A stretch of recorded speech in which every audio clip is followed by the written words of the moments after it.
Hi, you guys. Welcome to Ask the Egg Whisperers. There's going to be more than one of us today, and I'm so excited to have Dr. Zaher Merhi on today. He's going to talk to us all about his new clinic in New York, and I can't wait for him to share with us all the cool, innovative stuff that he's doing. And I hope one day to copy it here in California. Until then, he's just going to have to tell us about it, and if you see him. So he's going to join us right now, and I can hear the egg roll. See, you've heard of drum rolls, but I just say egg roll, please. Hi, Zaher. How are you? Thanks for being on with us. Thank you so much for having me. Of course. So first of all, tell us about your new clinic. I want to hear all about it. So yes, I opened my new clinic in Manhattan and in Connecticut. In Manhattan, there is two locations on East 57th Street and West 57th Street. The East 57th Street is where the IVF lab is. West 57th Street is monitoring site. The West 57th Street will be up and running December 1st. I was hoping November 1st, but you know, with the COVID, things have been a little bit delayed. As far as Connecticut, we have an office in Westport, Connecticut. A lot of my patients, you know, during the COVID left the city and went to Connecticut, and there is a lot of demand in Connecticut for something a little bit non-conventional IVF. So also Dr. Melvin Thornton joined me to the practice. He's a great guy. He was at Columbia University for like 15 years. So he's very expert in IVF and especially in third-party reproduction, surrogacy and stuff like that. So yeah, it's very exciting. It's a lot of work. Yeah. So you mentioned unconventional. So what is unconventional? So tell us. Well, honestly, look, there is a lot of centers that do conventional IVF, right? And of course, I respect all of them. But conventional IVF doesn't work for every single patient, I have to tell you. There is at least 20%, and I do conventional IVF, but 20%, at least 20% of patients who are undergoing IVF, conventional IVF doesn't work for them. And I see it all the time. I give you examples. I have a lot of patients who do conventional IVF. They come, okay, from other clinics. They have recurrent pregnancy loss diagnosis. They get pregnant, but they lose miscarriage. Then they do IVF and they can't make embryos. I'm like, because really the drugs sometimes, or too much injections, is actually now not helping you get pregnant. So they can't even get pregnant to have another miscarriage, or God forbid, or have a baby. So I do believe that conventional IVF is great, but at least 25% of the population, conventional IVF is not good for them. And this is where my focus is, because I did this for a long time, and I've done research on it and stuff like that. And we've had a lot of babies. So yeah, that's why. Yeah, I love it. And you give people hope when sometimes you turn the hopeless into hopeful. Right. And I know that we definitely try and give people pragmatic and practical expectations at the same time. So it's nice. I have a patient who's coming out to see you tomorrow, actually. Oh, thank you. Yes, you're very welcome. Okay, so let's get to our questions. Are you ready? Sure, I'm ready. Okay, this question's from Janice. My husband and I have been trying to conceive for the past 2 years. I'm 36, my husband's 43. In January of 2020, we decided to get a fertility workup. My uterus is fine, tubes are clear, hormone levels normal. However, my AMH was 0.7, FSH 6.9. My husband's sperm levels were borderline with low motility. My RE said my diagnosis is DOR and male factor. We've done 3 IUIs, all failed. Then we did IVF. My protocol was 5 days of Clomid, 11 days of Follistim and Menopur, followed by a pregnal trigger shot. These are the stats: 13 eggs retrieved, 9 mature, 8 fertilized, 3 embryos went to get PGS testing, and all 3 were abnormal. We decided to do another cycle, and here are the questions. Should I continue with high doses or perhaps think of doing mini-IVF? Can high medicated doses affect egg quality? And is there anything you can recommend that I can increase my chances of getting a normal embryo with next time? So I know that was a lot. So what do you think about a case like that? No, but these are very common scenarios, right? I mean, she's relatively young, on the young age, 36, you said, right? So that's young, right? Because according to the American Society for Reproductive Medicine, women are divided into 5 groups: less than 35, 35 to 37, 38 to 40, 41 to 42, over 42. So she's really in the second youngest category. So number one. Number two, the stimulation does affect the genetics of the embryo. People think, oh, how can you affect genetics? Well, it does. Let me explain to people who are listening. The eggs and the sperm, the father egg and father sperm, are usually 46 chromosomes, right? Because human, we're 46 chromosomes. The special thing about the testicles and the ovaries, the reason why they're called the reproductive system, is because they split the DNA into half. It's like an apple, you want to cut it into half. And then you get 2 little eggs, 23 and 23 chromosome. Same thing with the sperm. half an apple, and then half an apple from the dad, half apple from 23 and 23 to make another complete apple, right?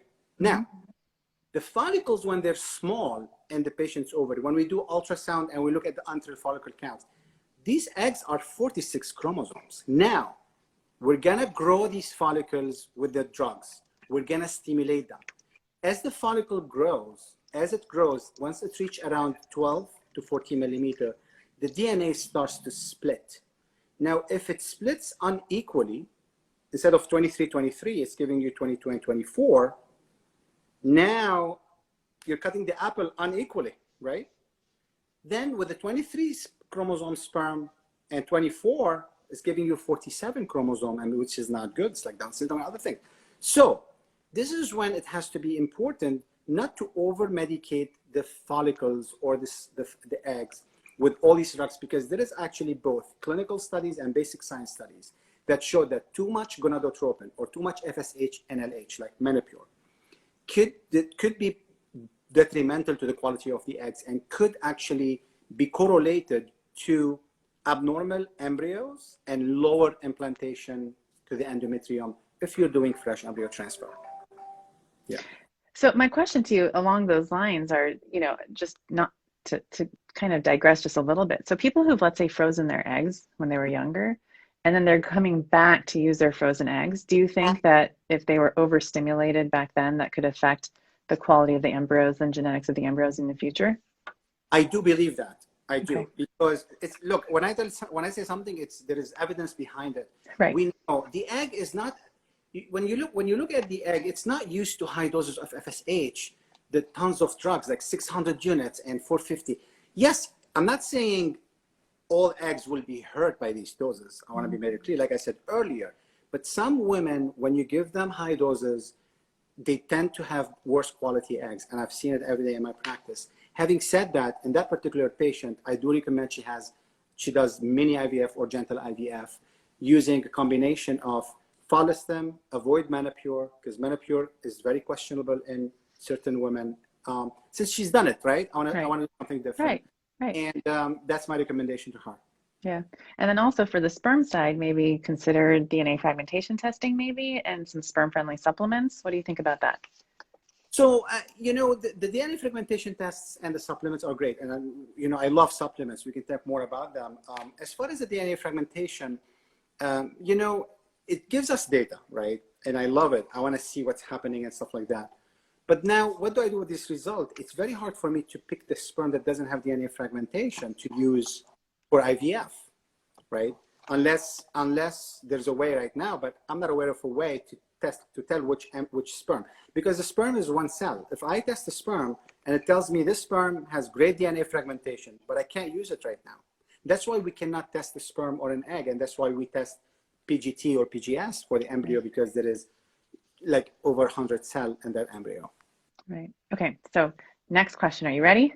Always. Okay, cool. This is from Lucy. Lucy is saying, "Hi doctors. I'm 5'6", 253 pounds, and I've been diagnosed with PCOS, and I'm 45 years old. My cycles are 31 days apart, and they last 5 days. I did one IUI 8 years ago, and then I did IVF last year in 2019, and it didn't work. I was on stims for 10 days. I was on Gonal, Menopur. They gave me birth control pills. My AMH is 3.14, FSH5, LH9, estradiol 42. My antral follicle count is 32. And this is what happened. The day before my trigger, my LH was 46, estradiol 3,549, progesterone 6. I had 18 follicles retrieved, 16 fertilized, 7 day 3, and then sadly, none made it to day 5 or beyond, and I was devastated. The embryology report stated egg issues. Sperm was great for my husband, and so are all his labs. I did the Tushy check, and then I did IVF again in 2020. Following meds, actually, she's saying, this is her question, actually. She's sharing with us her new protocol. AMH is now 2.3. It was 3.1 before. Estrogen priming with Omnitrope for 8 to 9 days. Gonal-F 450, Menopur, Clomid, HCG, and dual trigger. So what she's asking is, do we think that this is a good protocol a year after her last stim that didn't work? What do you think? So PCOS can be very tricky, right? They have to have a very special protocol, because there is a lot of studies showing that PCOS could be associated with poorer egg quality in certain people, in certain patients. Having said that, LH hormone is high in women with PCOS. So that should be shut down before you start stimulation. And actually, respectfully, I wouldn't use estrogen priming because estrays tend to increase LH. I would I would use birth control pills as a priming, especially in women with PCOS. Number one. Number two, I will try to avoid Clomid during the stimulation because Clomid also tend to increase LH. So what I'm trying to do is, early LH is bad for the egg, and that's why our body, like women's body, doesn't produce LH until just before the ovulation, because too early LH might not be good for the quality of the eggs. And that's why, and there's actually no LH receptors on the eggs early on. So deprive the body from LH, then start stimulation, and hopefully she will do well. I honestly don't know why people even use Clomid anymore. I hate that drug. I feel like it causes so many side effects. I hate it. I tend to use letrozole more because Me too. it has less side effect. And exactly. I put my patients on letrozole, the Clomid, they get cranky easily. Yeah. And the husbands start yelling at me, but right. you know. Exactly. We have a man cave for all husbands. We do. Okay, so this question's from Ruby. I'm starting my first cycle of IVF, and I'm currently on microgynon. I'm 33, lean PCOS, we have male factor with low motility morphology. I'm due to start stim, gonal F125, Cetrotide next month. I'm a bit concerned that my clinic is cutting corners in my treatment and using COVID as an excuse. They're not doing baseline scan or bloods because they say that they can get the information they need from my AMH. Hormone levels have not been checked since January. They're also not looking at my tubes because they say it's not relevant to the IVF process. I'm also only allowed to have one monitoring scan when I'm on stims, though I've argued for them to increase it to 2. So her question is this: do you think not having a baseline or tube check could impact the outcome? That's a tough one. It's very unusual. Great question, because we're in a pandemic and probably a lot of centers are cutting down on their monitoring. So number one, as far as the tube, if she never had recent infection, STD, or any surgery that could cause hydrosalpinx or fluid in her tubes, I'm not sure how significant it is. I can survive without checking the tubes because we're doing IVF, right? Unless she has history of tubal problem, that's a totally different story. Now, as far as the monitoring, to me personally, the baseline is the most important thing, honestly, especially because I do a lot of, I have a lot of difficult cases. I want to know the FSH. Let me tell you why. To me, if I have to have one test, I'd like to have the FSH at baseline, because FSH is the gas for me. If a woman I want to shut it down before I start. If the FSH is elevated, then I'll give lower dose because she's already stimulating herself. FSH, the S stands for stimulating. And this is why a lot of time I don't understand. I see patients coming FSH of 40 and they were getting gonal F. It's not going to work. You're giving FSH on FSH. It's like you have a car that's driving 100 miles an hour and you're pushing on the gas. You're making it worse. So I'd like to see that. Then I will stimulate gently, and I would trigger on day 11 to 12. This is when most of the follicles are usually mature. And this is how we came with the home IVF kit. You trigger based on just around day 12 and tend to retrieve. Now, the history or the cycle length is extremely important in IVF. If someone has long cycle, I tend to trigger them blindly around day 13, 14, retrieval on day 16, 15, 16, and vice versa. So I think it's a tough situation. I would probably, if I have to do one monitoring, I'll do the baseline. Right. And it's kind of scary. I mean, she has PCOS. Gonal F125, not too high of a dose, but sometimes it could be. So I agree. That's not the norm around here. And I imagine that she may not be in this country because I think most clinics in the US would be monitoring their patients, especially if they have PCOS. Right. Okay, this question's from Hillary. Thank you, doctors. We started IVF in February after sperm morphology. It says, after some sperm motility issues were seen. Morphology was fine. We have an almost 3-year-old daughter, naturally conceived, and we want another baby. And we did a fresh transfer, but the results were negative. We did a FET. The embryo was tested. We had a miscarriage, though. And then we had another third FET negative pregnancy test. So she's asking this question. I came down with a cold the day or so leading up to the transfer and slammed a ton of immune support supplements. And this mild cold turned into a really bad one with chest cold and intestinal issues the day after transfer. Could this be why it failed? That's one of her questions. If you want to answer that first, then I'll get to the second question. Well, look, it's not an ideal situation to get pregnant when you're sick and getting all these, things. That's why when people, have a stress or anything, really the body doesn't want to carry pregnancy back then. So it's very hard to tell whether that was the reason as to why it failed or not. Oh, so the next question, my embryos are beautiful and they're tested. I have no polyps, I have no immune issues, no endometriosis. However, I had mild endometritis diagnosed 1 month prior to my third frozen transfer, and I was treated with 2 weeks of doxy and flagyl. I have a normal BMI and healthy. I'm on thyroid medication. What should I do? What can I do here to get my last embryo to actually be a baby? So what would you do in a case like that? Endometritis is very tricky and it's actually very common, and it's well-known reason for recurrent implantation failure in women who have genetically tested embryos. So number one, I recommend she repeat an endometrial biopsy to make sure the endometritis is gone. There is no clear guideline whether you have to repeat it or not, but we're dealing with one embryo. I want her to have her best shot, one. Two, if she has endometritis, treat it with different type of antibiotics. If not, great. Two, I'm assuming she had hysteroscopy, Now, you'll be surprised. I do hysteroscopies on a lot of my patients who have recurrent implantation failure, and I end up finding a lot of time small septum that needs to be cut. Septum have no blood flow. A lot of women have it. They're born with it. Needs to be looked at before you put any embryo. Three, PRP, platelet-rich plasma. It's magic. I'm not telling you this because I'm marketing it. No, it's really magic. There's a lot of studies on recurrent implantation failure and PRP or platelet-rich plasma. It's the patient's blood. Take it, extract the PRP, infuse it 2 days before the embryo transfer. PRP has stronger growth factors that stimulates a lot of proteins. Some of them are integrin that are extremely important for the attachment of the embryo. And I've seen it in my clinic. I've had patients who had 12 failed genetically normal embryo. And this is how I started believing in PRP. I didn't believe in PRP in the uterus before. I've seen it. Yeah. So, and there's tons of data to support that. So if we have one embryo, do everything you can before you rush and transfer that embryo.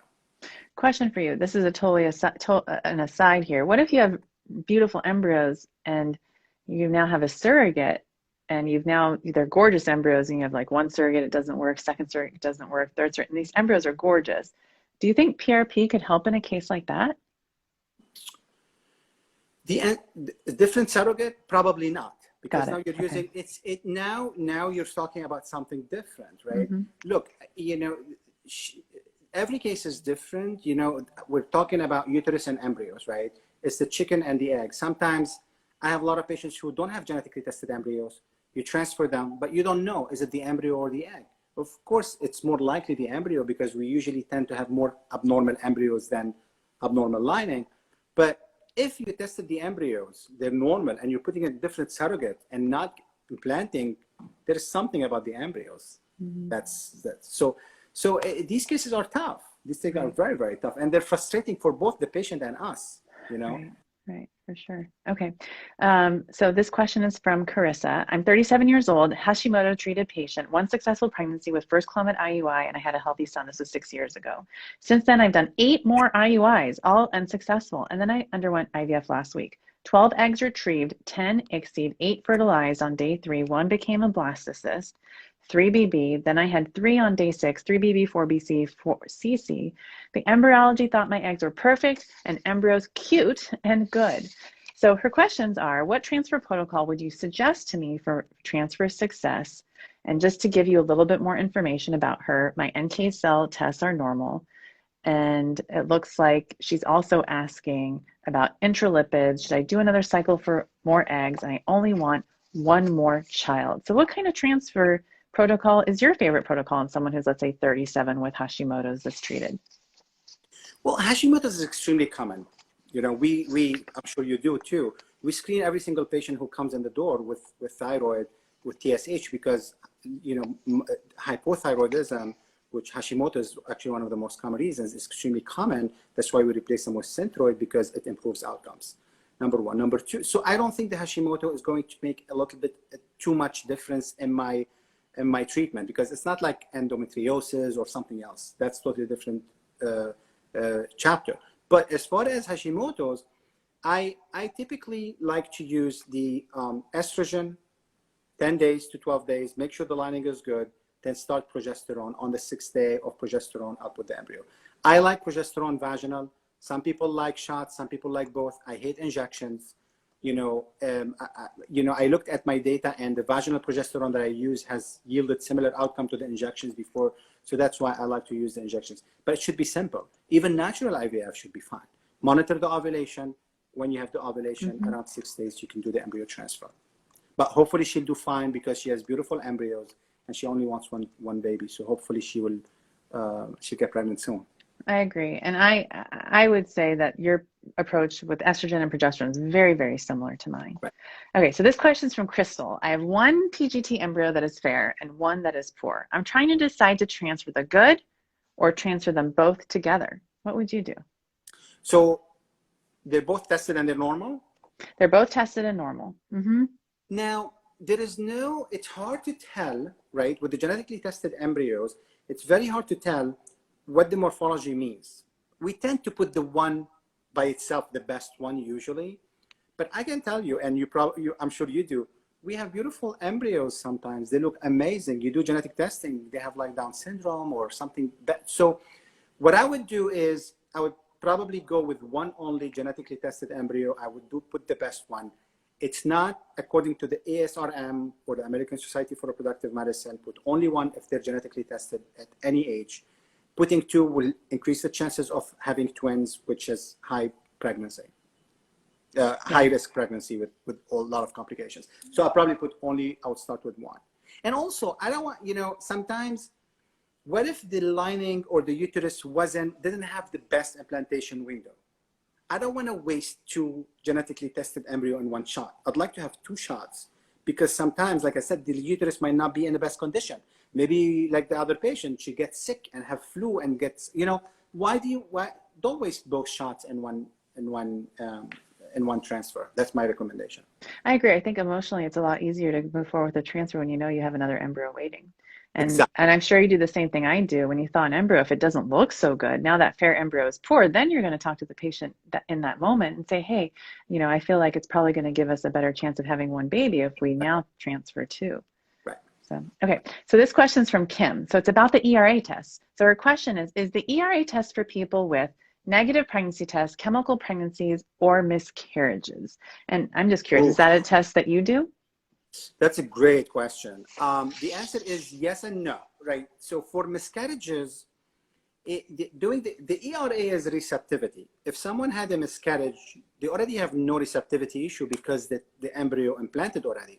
So ERA for sure does not make, I wouldn't do it in situations like that. As far as chemical pregnancy, no one knows what chemical pregnancy means. Some people say it's implantation but didn't implant well, or a lot of studies says it could be an early ectopic pregnancy and that's why it's a chemical pregnancy, or some study showed, it's an abnormal embryo, that's why the chemical pregnancy happens. So as far as the chemical pregnancy, it's very, very hard, and I'm not aware of a lot of studies looking at ERA in this patient population. I might be wrong, but as far as I know. Now, as far as the first one, which is the failed implantation, ERA could have a value, especially if you've had history of multiple failed implantation, and really now you want to see, am I doing the right thing? Am I giving the right dose of progesterone day-wise? It could be beneficial. So, and you'll be surprised when you see a lot of people like, oh, it's pre-receptive. Give an extra day of progesterone and bam, they get pregnant, or post-receptive, transfer earlier, because the implantation window is very short in certain patients. This is where ERA, in my opinion, plays a value. Yeah, I totally agree. Okay, so this question is from Lindsay. I'm a healthy 32-year-old with an AMH of 0.9. All other tests, FSH, LH, genetic screening, vitamin D, testosterone, everything came back normal and excellent. I did 2 IVF cycles over the summer. No blasts, either cycle. And here are the stats. First cycle, we got 10 mature eggs, 3 fertilized. Second cycle, we got 5 mature eggs, 3 fertilized, no blast either time. I've been taking CoQ10 and a whole bunch of other supplements, and I even did HGH in the second round and triggered with Ovidrel. Daily dose of gonal menopur was 600 units. And this is the thing, I've been researching it and it seems kind of high. And we kind of answered this question already in the beginning, but her question is, could this have affected my egg quality? And we're debating about trying again. What would you recommend? Is there a protocol you would suggest, and how would you change things? And she also mentioned she's added other supplements like NAD, NAC, and pterostilbene. So what do you think about that? Look, 600 is crazy high for someone who has low AMH. AMH tells you how much medication you need. The lower the AMH, the lower the medication that you should give, not the higher. I always tell patients, AMH telling me how many people are coming to my house for food. If you have high AMH and you have 20 people coming, give them a lot of food, which is the shots. You have low AMH, you're having less people coming, 5 people, give them food for 5 people. A lot of time, especially in her situation, and if you look at the fertilization, the first cycle 10, only 3 fertilized. That's terrible, like very low fertilization.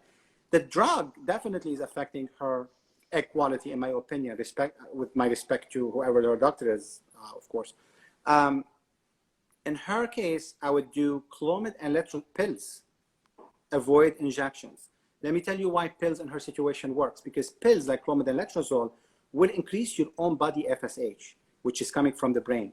And the body FSH is not only one type of FSH like the follistim, it's multiple types of FSH.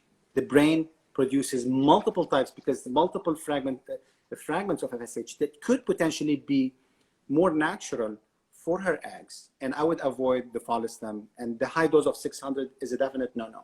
Yeah, I actually completely agree with you. It doesn't make sense if you're, I agree. 600. You're agreeing with me today a lot, Dr. Aimee. You were very similar. I mean, I love your analogy. Are you being nice to me? No, it's true. I mean, I think when you have a Z in your name and I have a Z in my name, we must be related somehow. And I love your AMH analogy with food, because I was going to say, unless you're Middle Eastern, because when you're Middle Eastern, you have 3 people coming over, you still cook as if there's like 100 people coming over. True. So That's it's true. True. Unless you're Middle Eastern. We always Yeah. over cook and overfeed people. That's so funny. That's true. So one question for you, in a case like this, what is your experience, and do you have an experience doing mid-luteal stimulations? And how do you feel about that in a case like this? Mid-luteal, you mean luteal? Like duo stim or luteal phase stim? I do this all the time. Yeah. Look, in her case, I don't think she's such a low ovarian reserve to need duo stimulation, right? She got 10 eggs. Duo stimulation is for women whose AMH is 0.5 or less, where you really don't want to waste any follicle, right? We get an egg or 2, then you see smaller ones that didn't catch up, stimulate them more, and then do another retrieval. But I really genuinely think you can do that.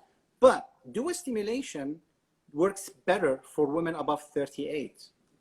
And I can tell you, women who are like her, I think she said 32, they tend to do less poorer with the duo stimulation. So I wouldn't waste my money on duo stimulation at her age. So my other question is, in her case, you know, she did ICSI every time and had such a poor fertilization rate. Would you ever say maybe for her 3rd cycle, skip ICSI, and maybe that could be harming the eggs, or do you think that's not a thing? I definitely agree with you, because ICSI, listen, ICSI is very subjective. It depends on the embryologist. If you're not doing proper ICSI, or you don't have a senior embryologist who's well trained to do that, you can actually damage the egg. And very important, a lot of time, just do conventional IVF, add the sperm and come the next day. Because you tried ICSI, it didn't work. Let it do natural. The more the natural, probably the better. Yeah. But I really think she will get pregnant because she's young. So don't give up. Don't give up. I agree.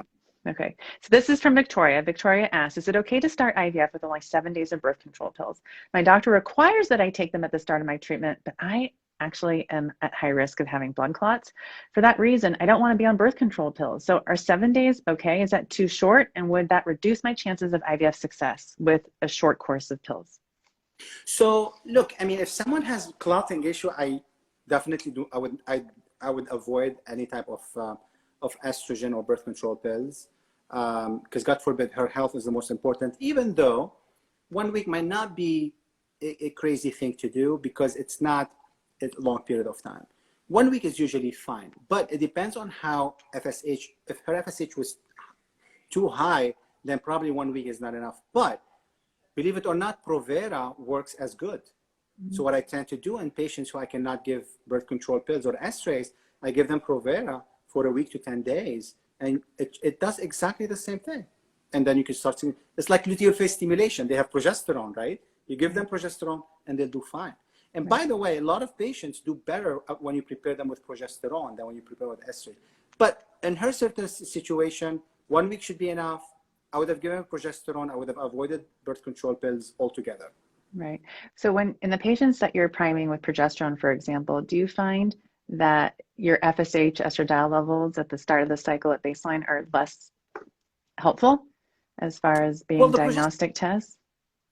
Absolutely, they're less helpful. Yes, the progesterone is going to be high, but it's pretty powerful in shutting down FSH and LH, because the birth control pill that it works through shuts down FSH and LH in the brain.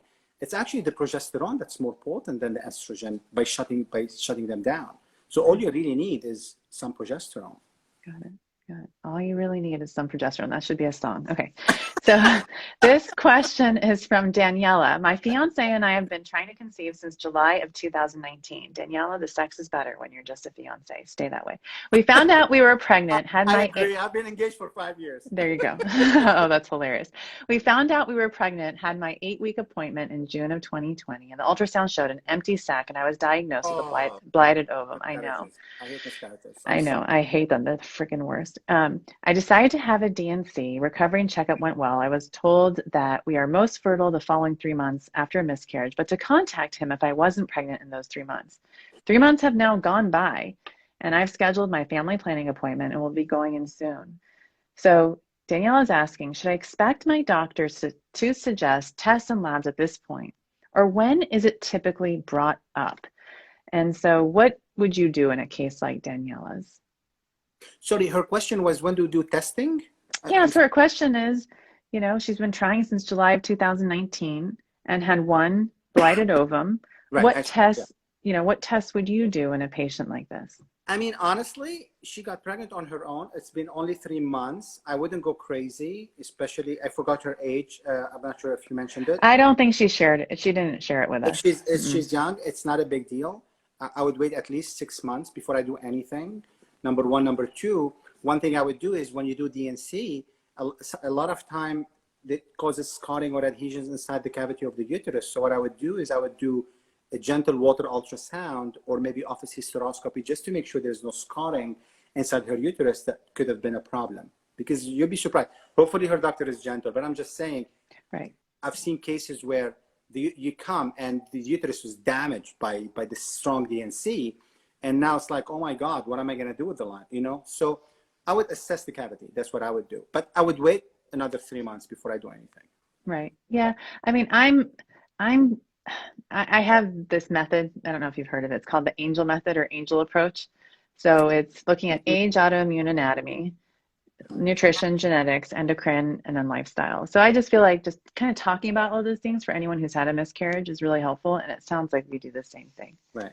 So I love this mnemonic, by the way. I have lots of them. Lots of them. Oh my goodness. That's great. I really like it. Angel. I love it. Angel. I'm going to start using it. Yes. Yes.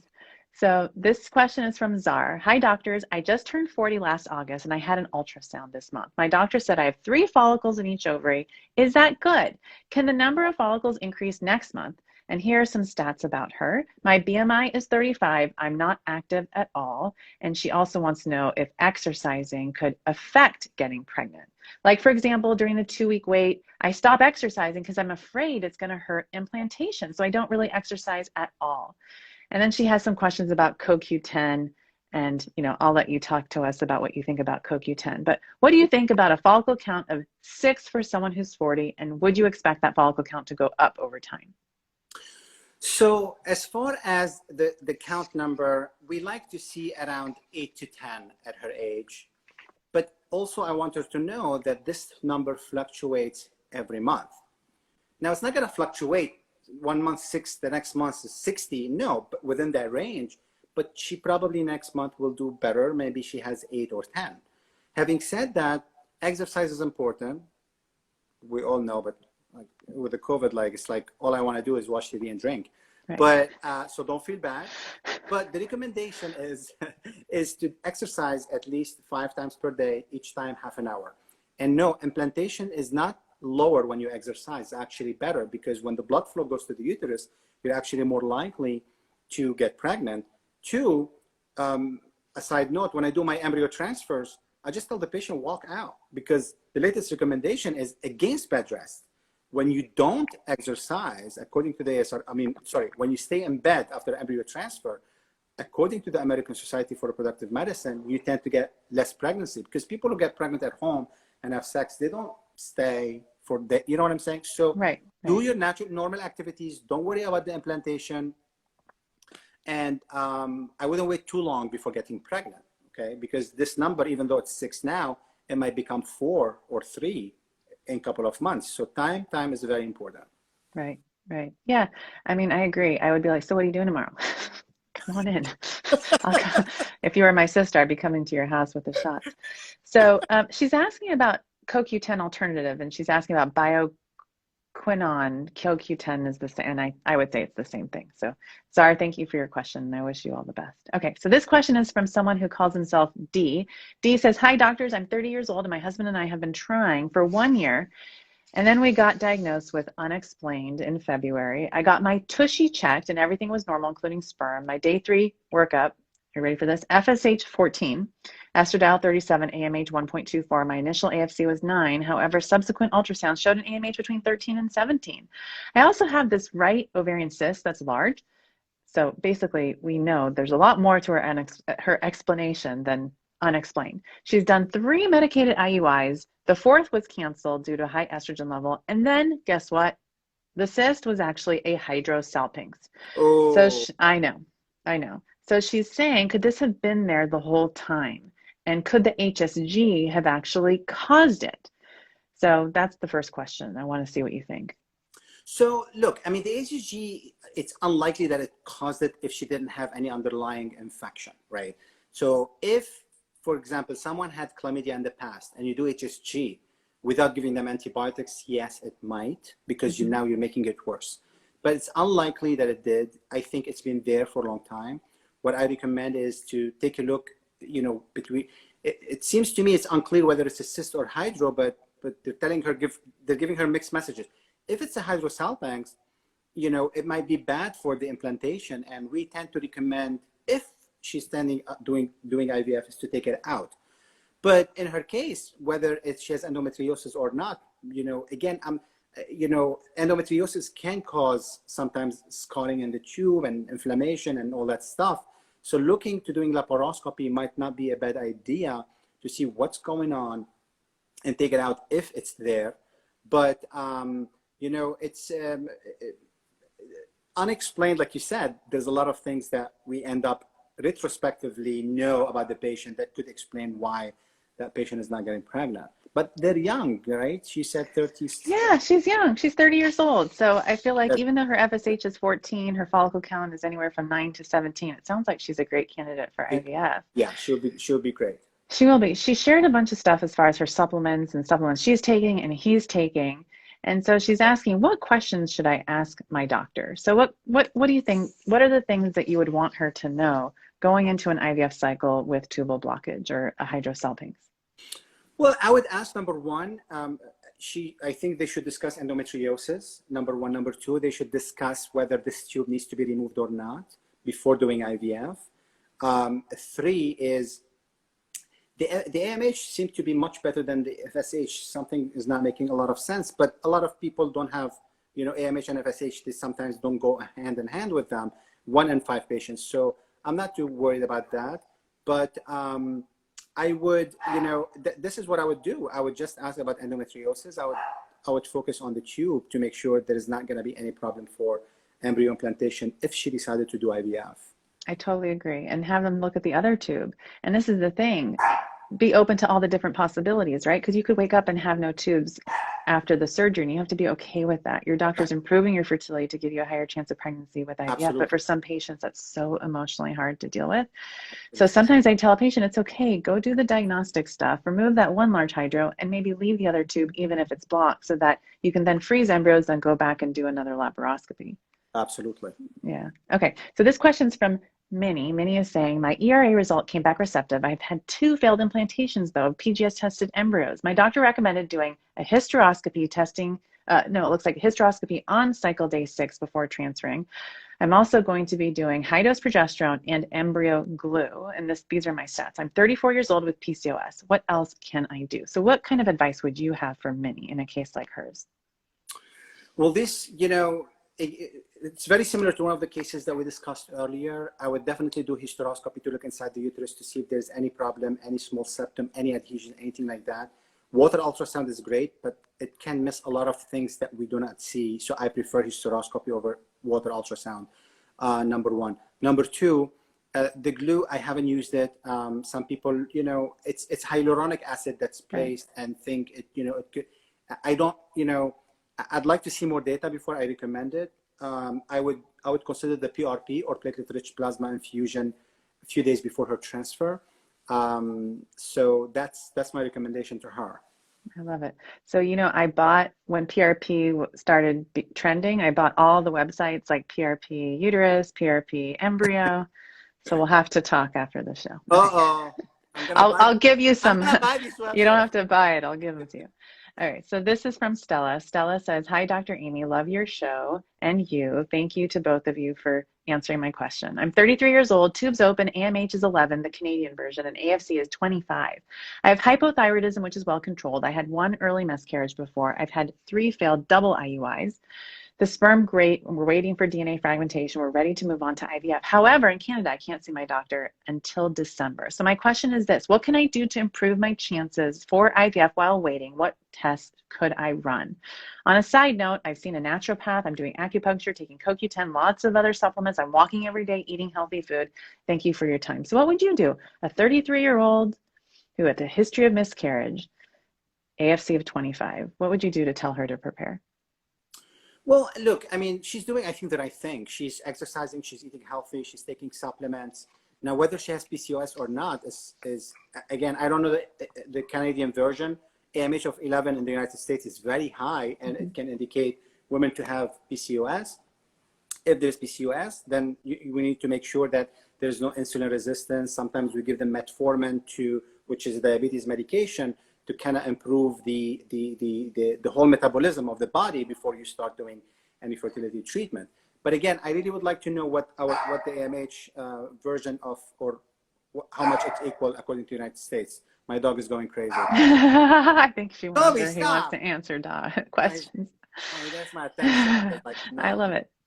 Yeah. So yeah, I mean, she's doing the right thing, really. She could just continue what you're doing. Yeah. I mean, I would say in someone who has a follicle count of 25, maybe talk to your doctor. I mean, you and I are obviously really good communicators, and we love to talk about stuff like all the time, and we love patients and people. But I think probably for someone like her, it'd be important to talk to them about, like, what are you going to do to keep me safe? Are you dosing me right? Because in COVID times, a lot of people are being underdosed and getting less eggs, and cycles aren't going as well, understandably so, because we want to keep our patients safe. But make sure you're talking to your doctor about the doses they're using, why they're using them, what your IVF pyramid will look like, and emergency phone numbers if needed, and how they're going to keep you safe and prevent ovarian hyperstimulation. I'm sure you have a special sauce for preventing OHSS, just like I do. Right. Yeah. Okay. So this question's from Liliana. I'm 34, bilateral hydros. They were closed and cauterized before I started IVF, but this is what happened. In my first IVF cycle, they canceled it because I only had 5 follicles. The doctor said that he needed them to be at least 17 millimeters, and there was only 1 at 15 and the rest were super small. So the doctor said it wasn't enough and recommended to use an egg donor. So for this first round, they put me on birth control pills because I had a cyst. So do the pills affect this cycle? I don't want to use an egg donor. So that's her question. What would you do in a case like that?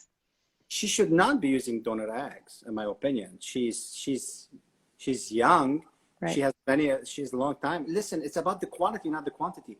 I have people who've done 3 IVF cycles in other centers, total of 70 eggs, and they have no baby. It's not about the quantity. It's really about the quality. Yes, quantity is important, but too much is bad. So in her case, I would have done, I would have waited probably. I would have ignored the 15 millimeter follicle, get stimulation to see if the smaller ones catch up. It's like a war, I always tell my patients, you have to sacrifice a soldier to save one soldier to save 10 soldiers.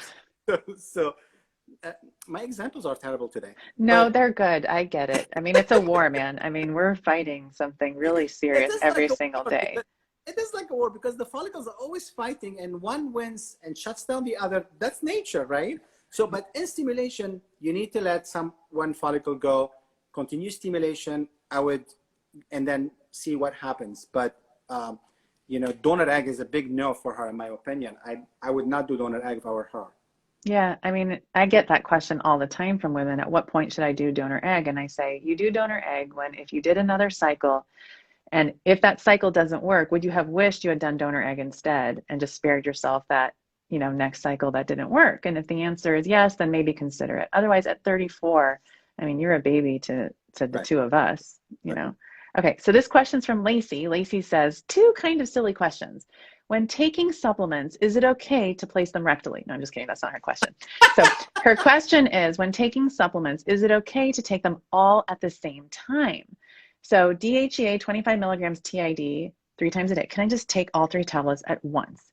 And then second question, which lubrication do you recommend for sex that is safe and may be helpful when trying to conceive naturally? So I'm super curious to see what you have to say to Lacey about those 2 questions. So let's start with the sex part because it's more exciting. So pre-seed, I use it a lot because it doesn't affect the sperm. Now, using lubricant is not going to improve outcome, but you can harm the quality. You can harm the sperm by using something like the ones that's over the counter that can be toxic to the sperm. Mm-hmm. So definitely avoid those. But getting something that's like pre-seed, it's not going to improve it, but it doesn't harm. So that's number 1. Number 2, taking the medication together, it's totally fine. I'm not aware that you have to take 1 pill every day. I would take them the same time if I were her, because remembering 3 times per day in the middle of the day to take 1 when you're at work or whatever, it's hard. As long as she's tolerating it well, right? Because with DHEA, we know there is side effects. Sometimes they cause acne and hair loss and oily skin and all that stuff. Whether distributing the doses over 3 doses or 1 together causes more side effect, it's based on person by person basis. Right. Yeah, I mean, I agree with you. When you look at a lot of patients look at studies and then they say, well, this is how it was dosed in the study. And I'm like, well, because it's a study, everyone has to do it the same way. And they're not going to take 2 groups of people, have one group take it all at the same time and one group take it 3 times a day, because that's not how we do studies. Yeah, it's very hard to design a study like that. So if she can tolerate, why not? It should be fine. Yeah, exactly. Okay, so this question is from Faith. Oh, quickly on the pre-seed. Have you ever looked at sperm under a microscope after you've touched it with pre-seed? I actually have. No, I haven't. You have to. And then next time we'll talk about what you think. So okay. I did a show called the Live Sperm Show. Okay. We're very close to San Francisco, so we do a lot of live kinky stuff around here. So I did that. And I exposed sperm to pre-seed, coconut oil, canola oil. And I think that some guys, I mean, certainly it just could be that one sample and that one guy. Maybe there was something about the pH of his sperm or something like that, but it didn't do so well. So I always tell people, be careful when it comes to pre-seed. But we do. So you're saying it did not do well with pre-seed? It did not. Really? No, really. But I do recommend it as well. I mean, for the lubrication part, if you need it, you need it. Just don't use a lot of it. Yeah, pre-seed or go to the kitchen, get some olive oil. I'm serious. Weird. No, swear to God, it's not weird. It's in the kitchen. Totally. Okay, so this question is from Faith. Faith says, my husband and I have been trying to conceive for 5 years now. We decided to get checked up. My husband was diagnosed with no sperm, and my AMH is 0.2. Our doctor recommended IVF with an egg and sperm donor, and we both do not agree on that. So it sounds like they don't agree with their doctor. So what would you do for someone who is, I mean, we don't know how old she is. Let's just assume she's 35 years old. AMH is 0.2 and no sperm. What would you do? Well, first of all, let's talk about the egg part. If it's 0.2, she can still get pregnant if she is young, okay? If she's less than 42, I would definitely try with my own eggs.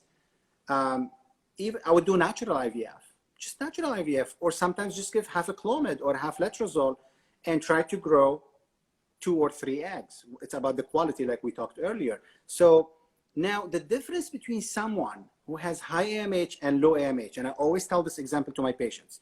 If you have twins, if your twin sister, one has AMH of 10 and one AMH of 1, the sister who has 10 might do 1 cycle and be done because she had 50 eggs, but you might do more than 1 cycle, but you both have the same outcome at the end of the day because you both have same age. Even though you have lower AMH, this means you're going to do more cycles to reach where your sister did, but it does not mean you have to go donor eggs. Having said that, if she does multiple small natural IVF or ultra mini IVF or gentle IVF, she should be fine.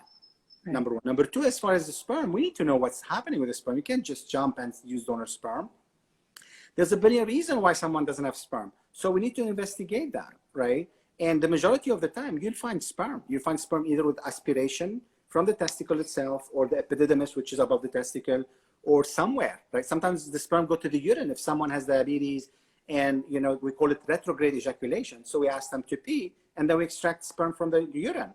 So I wouldn't jump to use donor sperm before I see a urologist who's experienced to try to find out what the problem is and fix it, or try to do aspiration from the testicles.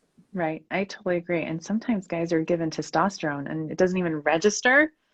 You know, they went to their primary care doctor who was super well-intentioned and they just complained about feeling tired. They checked the testosterone was low and they gave them testosterone and now they have no sperm and they can't figure out why. Exactly. I see that a lot too. Okay, so this is our last emailed question and thank you so much for coming on tonight. So here we go. Will you come on again? You're so much fun, please. Thank you. Okay, cool. You better. Okay. Hi, doctor. Oh, and then you said something, ultra mini IVF. Before I get to Anna's question, what is ultra mini IVF? So the ultra mini IVF is the pills without shots. So got it. And letrozole or a combination of both. Right. The mini is there is a small dose of injection. That's the difference between them. Good. Good. Okay, cool. Okay, so this is it?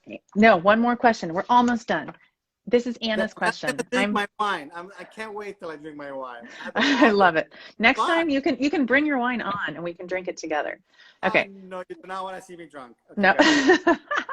Okay, I said I'm Dr. Aimee. Hi, doctors. She said, hi, Dr. Aimee. Okay, I am Anna. Hi, Anna. I'm 41. I started IVF in 2018 at age 39. I went through 4 cycles. First cycle, I retrieved 6 eggs. Oh no, I cut off Anna's question. I feel so bad. I didn't print it. Oh no, Anna. Oh, Zaher, I printed it out. You guys, I'm so sorry. It's okay. I'm sorry. We'll have to answer Anna's question tomorrow. So I'm going to do another Ask the Egg Whisperer tomorrow, and me and Anna are going to hang out, and I'm going to answer a question then. Perfect. So, okay. Perfect. Well, what's the name of your clinic? Tell us again. My clinic is called Rejuvenating Fertility Center, or RFC. Okay. It is, if you go to www.rejuvenatingfertility.com, you can find my locations, Dr. Melvin Thornton, my new partner, some of the staff, and you'll see, you know, what we offer and what not. So I'm very excited. Very Me too. Excited. Well, we can't wait to have you back on. Everyone loves you. So thank you for answering our questions today, and we can't wait to see you again soon. Okay, awesome. Thank you. Enjoy your wine. We'll see you soon. Bye, Zaher. Bye-bye.